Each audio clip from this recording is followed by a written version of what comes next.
بسم اللہ الرحمن الرحیم۔ حضرات ذی وقار، اللہ کے فضل، رسول اللہ صلی اللہ علیہ وسلم کی نظر رحمت کے طفیل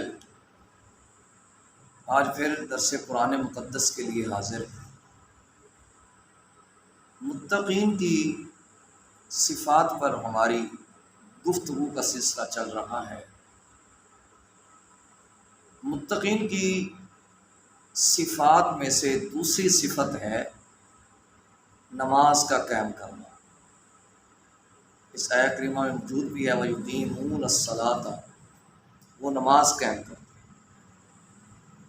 اب سوال یہ پیدا ہوتا ہے کہ تمام چیزوں میں سب سے پہلے ایمان کو ذکر کیوں کیا؟ اس کا جواب یہ ہے کہ ایمان بنیاد ہے۔ اگر بنیاد مضبوط ہوگی تو مکان بھی مضبوط ہوگا، اگر بنیاد کمزور ہے تو مکان بھی کمزور ہوگا۔ اگر بنیادیں مضبوط ہیں تو سیلاب کا ریلا تیزی سے آ بھی جائے تو اس کے نقصانات ہونے کے اندیشے کم ہوتے ہیں۔ اگر بنیادیں بالکل کھوکھلی ہوں تو ہلکا سا جیسے ہی سیلاب کا ریلا آئے گا وہ اس کو اپنے ساتھ بہا لے جائے گا۔ تو تمام چیزوں میں جو بنیاد ہے وہ ایمان ہے، یہ اصل ہے۔ ایمان ہے تو کوئی عمل قابل قبول ہے، ایمان نہیں تو کوئی عمل بھی قابل قبول نہیں۔ ایمان قبر میں مضبوطی سے سوال جواب کرنے کا ذریعہ بنتا ہے، اور ایمان دل کے ماننے کا نام ہے، یعنی دل سے عقائد اسلامیہ کو تسلیم کرنے کا نام ایمان ہے۔ جبکہ اعمال کا تعلق جسم کے ساتھ ہے، ایمان کا تعلق گویا باطن کے ساتھ اور اعمال کا تعلق ظاہر کے ساتھ۔ اگر ایک بندے کا ظاہر بہت اچھا ہے، باطن گندا ہے، تو اس کو ظاہر کا اچھا ہونا کسی قسم کا نفع نہیں دے گا۔ اگر خدا نخواستہ ایک بندے کا ظاہر کمزور ہے، باطن اچھا ہے، تو ہو سکتا ہے باطن کی برکت سے اللہ تعالیٰ اس پر رحم کر دے۔ اب ایمان تمام انبیاء کرام علیہم السلام کے ادیان میں یکساں ہے، جبکہ اعمال کا فرق ہے۔ ایمان کے بعد نماز قائم کرنے کا حکم دیا گیا،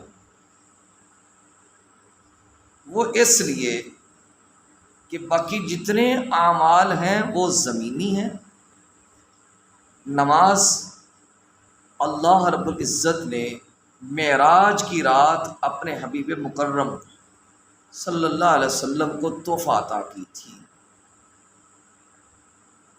ایمان کو جامعیت ہے، یعنی ہر بندے پر ایمان کا ہونا ضروری ہے، لیکن نماز میں کچھ چیزیں ہوتی ہیں جو جدا ہو جاتی، مثلا بچے پر نماز فرض نہیں ہے، دیوانے پر نماز فرض نہیں ہے، وہاں پہ حیض و نفاس والی عورت، اس پہ نماز ضروری نہیں ہے،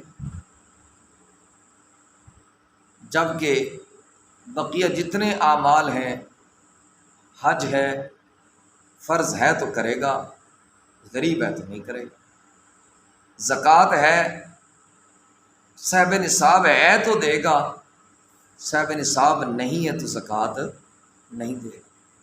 صحت و سلامتی ہے، تندرستی ہے تو رمضان المبارک کے روزے رکھے گا، نہیں ہے تو نہیں رکھے گا، لیکن نماز ہر حال میں پڑھنی پڑتی ہے۔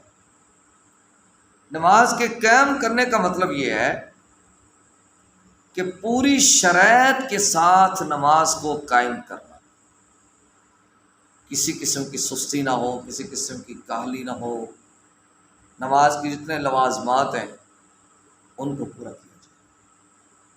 نماز کا اس لیے بھی حکم ہے کہ اس کے اندر تمام مخلوقات کی جو عبادات ہیں ان کی جامعیت پائی جاتی ہے۔ مثلاً اگر بندہ قیام میں ہے تو یہاں سے درختوں اور پہاڑوں کی بات سمجھ آتی ہے، اگر رکوع میں ہے تو چوپاؤں کی عبادت سمجھ آتی ہے، اگر سجدے میں ہے تو حشرات الارض جو زمین پہ چلنے والے ہیں، کیڑے مکوڑے چیونٹیاں، ان کی تصویر سمجھ آتی ہے۔ اسی طرح انسانوں کی عبادت کے ساتھ ساتھ نماز کو فرشتوں کی عبادت کے ساتھ بھی بڑا گہرا تعلق ہے کہ کوئی فرشتے قیام میں ہیں، کئی فرشتے رکوع میں ہیں، سجدے میں ہیں، کئی تشہد میں ہیں۔ تو گویا اللہ رب العزت نے نماز کی ایسی نعمت ہمیں ایک عطا فرمائی کہ جس کے اندر انسانوں کی عبادت بھی آ جاتی ہے، مخلوقات جتنے جمادات ہیں، نباتات ہیں، ان کی عبادت بھی آ جاتی ہے، اللہ کے مقرب فرشتوں کی عبادت بھی آ جاتی ہے۔ نماز کے متعلق اللہ رب العزت نے قرآن مقدس میں ارشاد فرمایا، ان الصلاۃ تنہی عن الفحشاء والمنکر، بے شک نماز بے حیائی سے روکتی ہے، برے کاموں سے روکتی ہے۔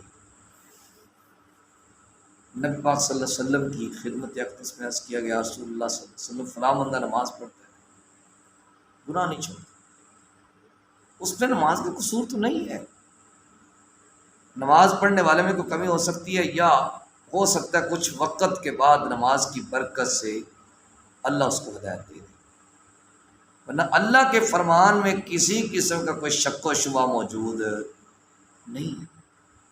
جو اللہ رب العزت نے فرما دیا ہے، مشارق و مغارب تبدیل ہو سکتے ہیں، جنوب و شمال تبدیل ہو سکتے ہیں، زمین و آسمان تبدیل ہو سکتے ہیں، نیچے والی سائڈ اوپر کو جا سکتی ہے، اوپر والی نیچے آ سکتی ہے، اللہ کا فرمان کبھی تبدیل نہیں ہو سکتا۔ تو اگر کوئی بندہ یہ کہتا ہے کہ دیکھیں جی یہ نماز بھی پڑھتے ہیں، گناہ بھی کرتے چلے جا رہے ہیں، تو یہ جملہ کہنا نامناسب ہے۔ اس سے ہم نماز کی تضحیق کرتے ہیں، نماز کا مذاق اڑاتے ہیں، نماز کی توہین کرتے ہیں، اللہ کے اس فرمان کی تضحیق کرتے ہیں جو ان الصلاۃ تنہی عن الفحشاء والمنکر۔ نماز کا قصور نہیں ہے، جس طرح ہم نے پچھلے دنوں میں قرآن مقدس کے متعلق بھی عرض کیا تھا، نماز کا قصور نہیں ہے، نماز پڑھنے والے کا قصور ہوتا ہے۔ اللہ کی بارگاہ میں دعا ہے اللہ مجھے اور آپ کو نور قرآن سے معمور فرمائے۔ صلی اللہ تعالیٰ علی حبیبہ محمد وعلی آلہ وصحبہ اجمعین برحمتک یا